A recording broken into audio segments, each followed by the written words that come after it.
There was only one number to call when you needed to move something very heavy, very big quickly around the world, says air cargo charter broker Dan Morgan-Evans.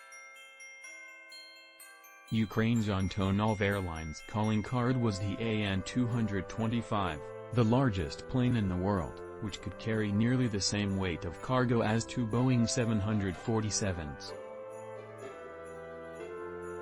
Codenamed Mriya, or Dream in Ukrainian, the football field-sized plane was the only aircraft that was large enough to haul massive items like wind turbine blades or oil rig parts and had its loyal fan base, says Morgan Evans, Global Cargo Director of Air Charter Service. It was the pinnacle of chartering, it was exciting and people would fly on it if they could, he says.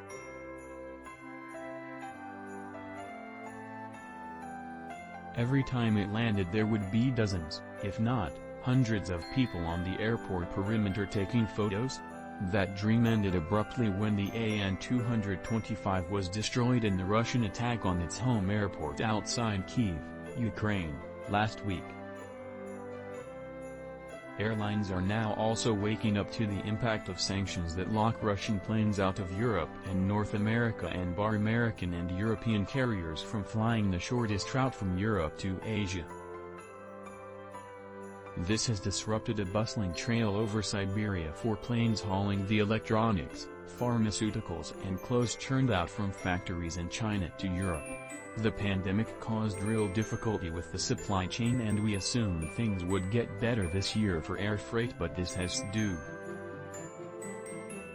The new routing would add about 6% to flight times, according to estimates from Flexport supply chain economist Chris Rogers. This is a finely tuned machine that has a bit more sand in its gears than before, says Rogers. That doesn't sound like very much, but air freight networks were already under a lot of stress at what's supposed to be a quiet time of the year. The shutdown has meant some carriers have decided for now it's uneconomic to fly around Russia via India and the Middle East. Japan's ANA suspended flights while Finnair and Japan Airlines have cut back on schedules.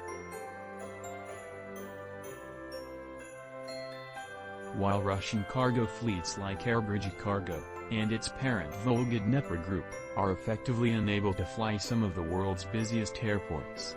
Airbridgecargo was the second largest cargo provider at Frankfurt Airport, so there has been a reduction in the level of supply which will increase further. Rate levels are already at Q4 levels and slightly higher.